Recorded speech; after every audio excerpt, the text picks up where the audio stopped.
Hello, hello, hello, everyone. I am Jessica Grace, your host, right here inside of Jesus Wired Live. Yes, yes, yes, yes. I'm so excited. Today, we have a very special show planned for you. I am so excited about our guest for today. He is a Christian author, a minister with his skill, and just so passionate about sharing the gospel with his gifts and talents. So I'm so excited to introduce to you today Danny Ray. We're getting ready to bring him on in just a few minutes. This interview today is going to be extra special. Not only are we going to hear his story, but we're also going to be able to witness his illusions. Yes. I wish I had like a round of applause right there. But anyway, I'm so excited because he's going to share with us some of his best tricks, for lack of a better word. I'm excited and I want you to share. So take a minute right now, share this. I see you guys are on. Thank you so much for being here. Thank you, thank you, thank you. Share this broadcast right now with a friend. We're getting ready to have an amazing time. All right, y'all, we're getting started now. I'm super excited. He's backstage. I want to just kind of allow you to see though before I bring him on. I want you to see his promo video. It's super awesome. And I'm just excited to have him a part of what we're doing. So check it out.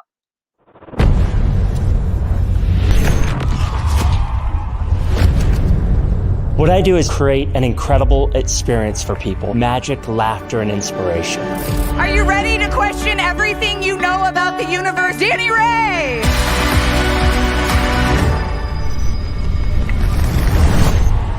I love watching people's faces as they react to the chaos and watching it all come to order. It's in the middle of your mess that God wants to meet you where you are. He engages our heart. He is the real deal. Your life matters, and your story matters. He will blow your students' minds. We're gonna need 3 people. Yeah, right over here. Come on. Yeah, right there. Come this way. I've been able to travel to 21 countries, all 50 states, roughly 4,000 shows. It's been an incredible journey, and I'm thankful every day to be able to do what I love. God wants to fill you with His love, with His joy, with His peace, so that your life is just overflowing with His goodness until you realize that without the Lord, you have nothing. I want to take your message and match it with an unforgettable experience.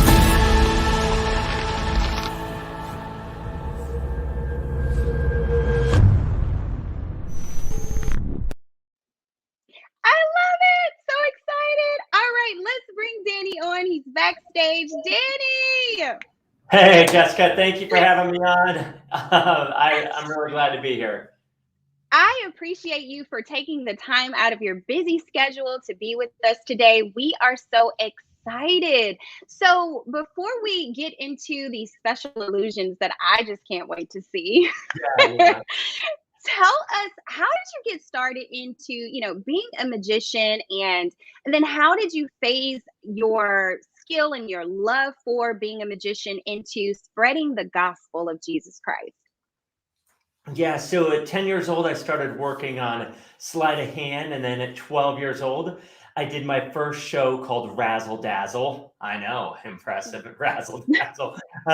So 15 years old, I started doing restaurant magic. That led to like local shows. But at 17 years old, I gave my life to Christ, and that changed everything. And I started to read the Bible for the first time, and it's like magicians are going to hell. That's not good.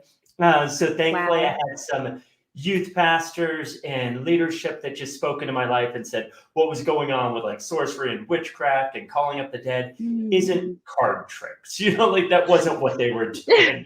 And so thankfully, I kept working on that craft, and I got involved in youth ministry at 19, became the intern at my church. After I finished my master's of divinity, I became the youth pastor. So did that youth ministry in the local church for a decade. And then a lot of people started to challenge me. I had, shows I was doing over here, and then I was, preaching the gospel, sharing God's love with people over here, but they were in 2 different worlds. And so I was reading through the book of Romans. Romans 11:29 says God's gifts and His calling are irrevocable. And it was the first time I Right. saw like my gifts and calling are designed to be inextricable from one another. And so I started to combine those two. And in 2003, we launched this as a full-time ministry. Yeah. Wow, that is so powerful. One thing that I love about your story is that, you didn't I'm so grateful that you had the right people in your life, first of all, to kind of help redirect your attention to being able to still use your gifts and talents, the thing that you were born to do, that you love to do, and do it in a positive way. Can you just kind of shed a little light on that? Because you have so many people nowadays who are gifted and they are wondering, like, how can I use this gift and talent to let people know about who God is and the love of God? So, can you just share a little bit on the importance of that? Yeah, that passage in Romans 11:29 is I feel like it's not just for me, but it's for other people too, is when you're doing the thing that God's called you to do and you figure out like what has he gifted you in, then when you blend those together, you're going to be right where God needs you to be. And so one of the things I had to wrestle through was, is this really a gift from God? And so I started Wow. to read stories in the Old Testament, like the story of Bezalel, that, and I'm not positive if that's how you say it. That's how I say it. Is it's it says that God gave him gifts with his hands and with leadership. Mm, And I was like, okay, that's a different type of gift. And then I started looking at like desires and why does God give mhm. certain desires to some people and different desires to other people? Like, why do I like sitting down with, a deck of cards and like working Right. on things for hours on end, is because that's part of the way God's designed me. And so we have to Yeah. lean into those inclinations that God gives us and then pray through those, seek wise counsel, and let others speak into our lives about what God's designed us to do. Not that we just, listen, but if somebody's gone before you and you trust that they are a follower of Christ and they're living it out and they're speaking truth into your life, why wouldn't you at least explore those things that you're gifted in and using those to glorify Wow. God? I love it. I love it. Getting to know who you are and what God has put in you, and then creating a plan on how to use that gift to glorify God and introduce people to who He is. Absolutely awesome. I love it. Tell us a little bit about your newest book. I'm so excited about your book. No, I can't make your wife disappear. Tell us about what inspired you to write this book and give us a backstory on it. Yeah, so my wife and I just celebrated 25 years. And as a part of that journey, about at our 20th anniversary, we started to talk about what would it look like to give back. We've gone to a bunch of marriage conferences and seminars and read books, and people have poured into our lives and helped us to create a great marriage.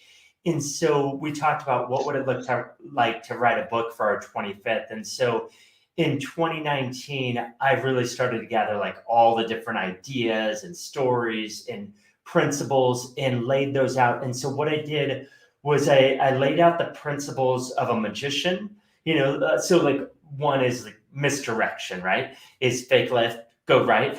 Misdirection, magicians use it all the time, but it's not focusing on the wrong things. It's focusing on the right things so that an audience could experience astonishment.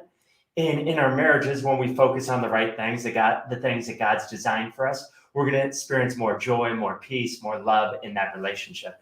And so we started to see these parallels of biblical truth with magic principles and like overlaying those. And so I saw 18 of those, and we put those together into 3 sections. The first section's all about communication, and then the next one's about overcoming.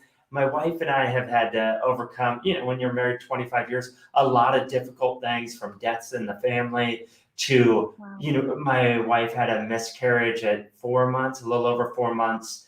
And between our second and third child, that was devastating. And how do you navigate through those? And so we talk in that section about overcoming. And then the final section is all about the secrets to creating a thriving marriage. And so that's for us, like how it came together. And my wife is like infused in every part of this book, but we did it from my perspective. And then each chapter has Kimberly's corner and little, like a thought from her perspective on something in that chapter that would be like a practical strategy on how to live that out. Wow, so powerful, so powerful. Well, I know that at one point in your journey of being a magician, an illusionist, you had to make a decision. And I remember I was listening to one of your other interviews, and I heard you sharing about when it came a time where it seemed like your dream was about to just take off. Can you share a little bit about just you being sensitive to the voice of God and following the path that He would have for you to go? Yeah, so I was 18 years old and I did a show, and there was a world renowned magician at this show. He came to me after the show and he said, Danny, loved your show. I would love to take you on the road. We're on tour right now. We start in 2 weeks. We'll be in Vegas. We'll go over to New York, and then we're going to go to Europe. And I'm 18 years old. This is like my dream. I'm all excited about it. The difference is, at 17 years old, I gave my life to Christ. So everything gets filtered through what God wants me to do, not just what I want to do. And so I prayed about it and felt like God was telling me, no, don't do this. And there was some disappointment, but one of the convictions I've had for a long time is that God's dreams for us are bigger than our dreams for ourselves. Out of that Ephesians passage that God says He could do immeasurably more than all we could ask or imagine. So in other words, after we dream up something, God's got bigger dreams for us, right? And so we called him up, or I called him up and just told him, no, this isn't going to work out. And then I told you at 19, got involved in youth ministry, and people are, challenging me to combine these, a little bit later, maybe 7 or 8 years into that. And so I'm at the gym on the stair. I'll just say a machine. I was going to say Stairmaster, but a machine. So, and there's a magazine I don't read. It was like Newsweek or maybe Time. It was just something I didn't read at the time. And so I'm flipping through and I see this magician that I met 10 years prior to this. And he's up for all of these fraudulent charges for taking college students around the world, and he would use their visas. And once they ran out of money, they maxed out their visa, he would leave them stranded around the world. Well, it eventually caught up with them. Yeah, it was like crazy reading this, going like 100% that would have been me had I not listened to God's voice when I was 18.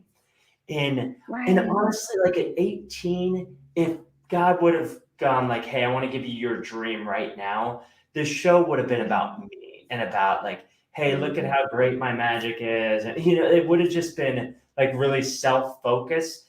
And, doing things in youth ministry for a decade, working with parents and students and leadership and volunteers, it really showed me like I want to be a part of God's kingdom and do things for His kingdom.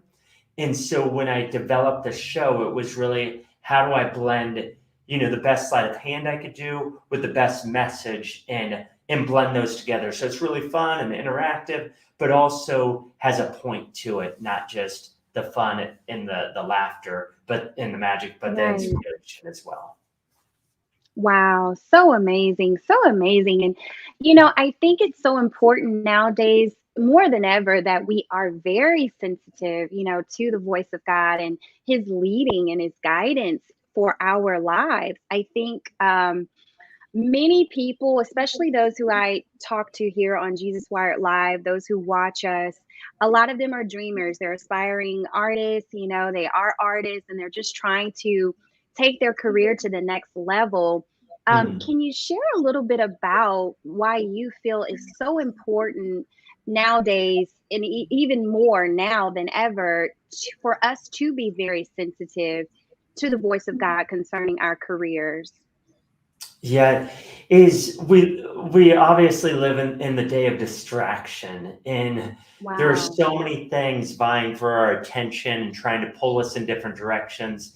And even if we have an idea to be an entrepreneur, it's really hard to focus on what is it exactly that we're designed to do in the direction we could go. It's easy to get caught up in 5 or 6 things. And I definitely, we had that happen. I could tell you that story in a minute, but I would say if you're really trying to figure out what does God want me to do, or even what, if you're doing what wants you to do, but there's distractions that are, taking you away from that, I would just encourage you to be still. In Psalm 46:10, it says to be still and to know that he's God. And one of the habits out of Mark 135 that I started doing when I was 17 years old, when I started to follow Christ, I read the book of Mark, and it says that Jesus got up while it was still dark to pray. And I've tried to put that pattern in my life every day since. There's times that I've missed for sure, but as a practice, I set my alarm early to get up early to connect with God first, to listen to his voice so that he could direct my day. And I'll literally, in my journal, almost every day, I'll say, God, what do you want me to do today? And then just listen. And there's obviously a lot of things that will come up from just like respond to emails. And, but sometimes it's like, I want you to call this person up. Well, why? I haven't talked to them in a while. Call them up. Okay. I want to listen to that. And sometimes that's led to helping that person in their marriage or work through forgiving somebody that I would never have been aware of, but listening to God's voice, feeling like, okay, I'm prompted to call that person. And other times I just call the person. That's a good conversation. But oftentimes they're like, hey, thank you so much for calling. You have no idea what I'm going through. No, I don't, and so then I'll hear their story and be able to, pour into them and encourage them. And so, yeah, the way we got into trouble was in 2010 when we were distracted. I was writing a devotional every day for 3 years with a friend of mine. And then I was helping out my church launch their community group. So I was working with 100 volunteers on developing that. We had a ministry called Captivators where we were helping send out other people to, do comedy, magic shows, just different variety acts. And then I was doing Run Your Race, which was like a corporate brand of the magic stuff. And basically we just diluted the effectiveness of what we were doing well. And it ended up, we saw the amount of opportunities coming in beginning to shrink. And God asked me, I felt like God was asking me, do you want to do all of these things? Or do you want to do this one thing and do it well? And I was like, I want to do this. And so God opened up the doors and the floodgates, and we were just really thankful for that. So, yeah.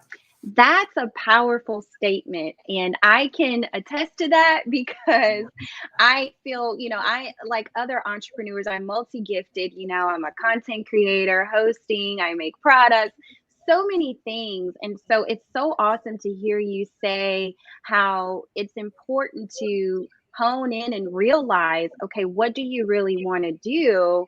And what do you really want to do well, and focusing on that. That's really awesome.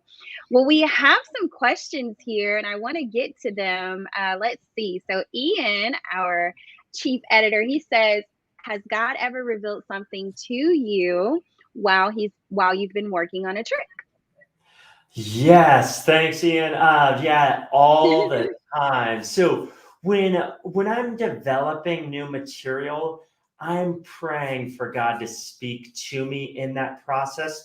The whole thing with that is I want to try to create messages that are new and fresh and something different that I've never done before. So I need God to speak into my life so I could speak into the life of others. But yeah, thankfully it does happen quite a bit as I'm developing new things. Wow, that's so awesome. Well, before we get into the illusions, I Yeah. want to hear a little bit about, your transition into becoming a Christian. What inspired you to become a Christian? Yeah, so I was 16 years old. I was dating a girl. She had, she ended up like messing around with somebody else, and then she broke up with me.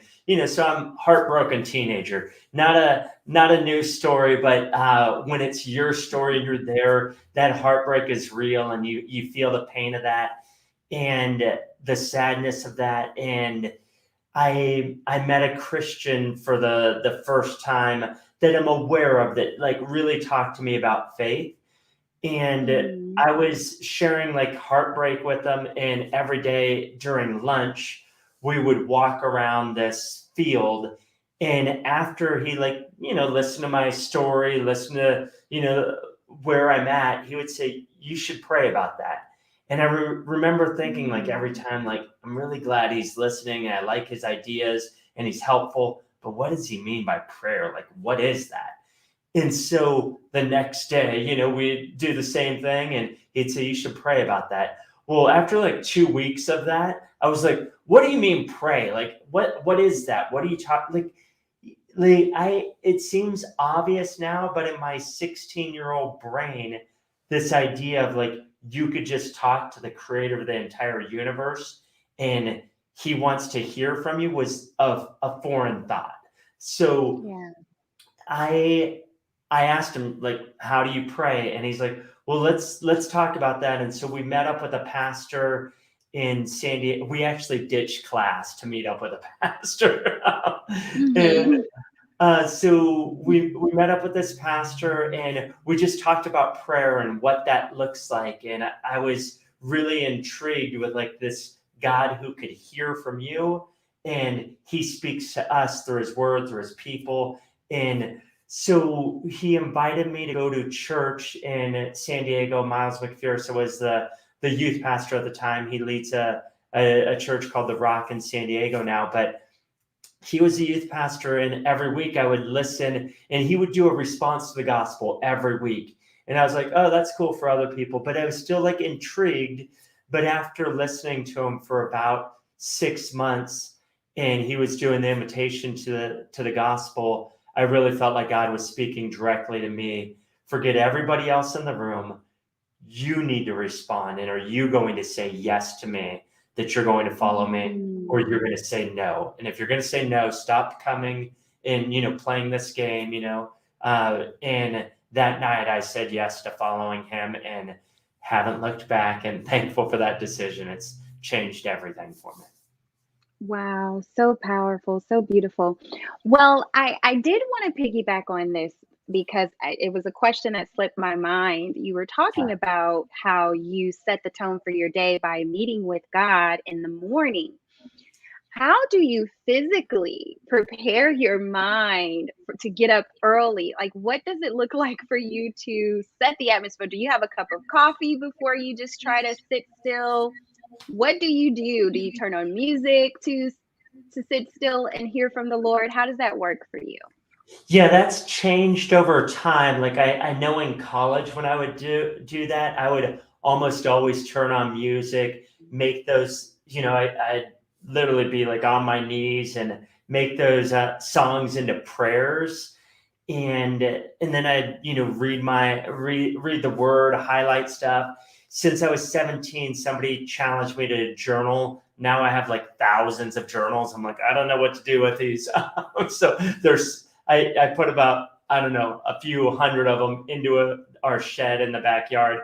But most of them are just like prayers to God. I don't really write like, hey, today I'm in New York. I just, they're mostly prayers to God. So in terms of prepping for that, an alarm. I don't naturally wake up so this is just me, but I tend to set the alarm for 4. But it grew into that. Or initially it was 7 minutes. As I was just like, okay, I'm going to set my alarm 7 minutes early. This was in high school. And then that 7 minutes grew with time, that I want to spend that time with God and connect with him and see what he has in store for me. And yes, coffee. But that was an initial part of the equation. So now I do like a pour over coffee with Chemex. But yeah, my first cup of coffee was when I was doing a job at Christ the King. I was helping out with like gardening and with, maintenance, whatever they needed. In the first day, I got there at 6 a.m. At 9 o'clock. All 4 of us that were like on this team, but 3 of them were older retired guys. One guy was writing my paycheck, and we sat down. He slammed a cup of coffee in front of me and said, do you want cream and sugar in that? It wasn't optional of like, do you want coffee or not? Do you want cream and sugar? I was like, yep. and then, had that cup of coffee. But we had a 3-hour break, and this was their work day. 6 a.m. to 9 a.m. they would work, and then they'd work from 12 to 2. But they were all retired, and I joined that retirement crew for that summer, and it was great. But that's where I learned to enjoy coffee too. So Okay. yeah. So you get up and have a cup of coffee to kind of wake yourself up so that you can be attentive in your quiet time with God, correct? Yes. Got it. Okay, cool. Because I'm telling you, sometimes you get up and you're like, good morning, Jesus. So you fall right back to sleep. At least that's me. But Ian says you can, if you want a music suggestion for in the morning, he recommends this random website called JesusWired.com. Yes. Yes, we have an awesome list of artists there. Well, everybody, let's go ahead and shift gears. I want to get into these illusions. I'm excited. Please, everyone who's watching, please share this broadcast right now. Put it in your stories, put it in your text message, wherever you can. Share it and have people to tune in because we're about to be in for a treat. Okay, Danny, I'm ready. Okay, so Jessica, I'm gonna try something I normally don't do, but we're gonna see. I don't know if there'll be a delay and we can't use Ian, but I'm gonna see if Ian will help out with this. What we're going to do is we're gonna go to a 2-camera shot for a second. So here we go. This is me. I'm gonna go this way. So I'm going to do this is I'm going to put a prediction here. I'll put a coin on top of the prediction, some AirPods. So that's the prediction. And then we're going to see if we could use Ian to say stop, but I don't know if it's going to happen because it's in real time. Let's do this. Let's make sure. Yeah, there we go. Okay, so Ian, if you're there, and Jessica will speak for you because I may or may not see it, but you just say stop and I'll stop right there. Okay, he didn't respond, did he? No, No, he did not respond. Okay, well, I'm going to do it just with you then, Jessica. So, Jessica, here we go. Oh, he said, he did. It just came through. Okay, I have a different idea. So, Ian, let's do this. Instead of saying stop, write a word in the chat, and Jessica will tell me what the word is. As soon as she tells me what the word is, I'll stop at that card. Jessica, let me know when you have the word in your head, like he's given it to you. So I'm trying to create a random moment here. So do you have a word that Ian has said? Don't say it yet. Yes. You have it though. Yes. Yeah? Okay, so as I go through, say that word. Here we go. Giraffe. Giraffe. Okay, so I'm going to show you this card. Can you see that card? Yes. Okay, so here we go. I'm going to narrow it down to a few cards that I think might be your card. Now, I don't want you to give me any hints or clues to what your card is. So if you see your card in here, right, don't like say, oh, that's my card, because obviously that will help me out. I'm going to go with these ones. I feel like you're giving me nothing over there. I'm going to go here, maybe one last card. We'll go with the Joker too. Okay, so first of all, Jessica, do you see the card in here? Yes. Yeah. Okay, Ian, I think this was your card. How did I do? Did I get it? Yes. Okay. Wait, Jessica. Look. Underneath the AirPods, underneath the coin, I had a prediction. My prediction actually. Oh, that looks like hepatitis B. Hold on. It's the 9 of Hearts. Yes. But wait. There is more. It says, before a word is on my tongue, you know it completely, O Lord, out of Psalm 139. Oh my goodness. Wow. So we'll go back this time. That is so cool. I know it. Oh my gosh. Thank you, Brandy. Yes. Thank you, yes. That That is so awesome. Okay, do you have another one? Just maybe one Yeah. more, or as many as you have. All right. Well, I don't know if we have that much time, but I'll do as many as you want. Here we go. Let's do this. Yeah, So when you see this, these are ink blots. What do you see? Like, what images come to mind with like one of these? Well, it looks like spiders or something. Okay, could be spiders. So let's Bugs. just say for a moment they're spiders, right? If I go like this, you can see one of the spiders turns face down. I'll do it again, just to, like that. You can see one of the spiders turns face down again, leaving us with two. But to me, they look like, it looks a little bit more like a crown, kind of see a club, maybe a spade. In fact, all four have turned face down, but they're not spiders. They're actually men. They're the four kings. Whoa, that's so awesome. All right. So there's a quick one. Okay, well, I know you have to get on. Someone is saying I can figure tricks out, but you got me with that one. That's what Ian is saying.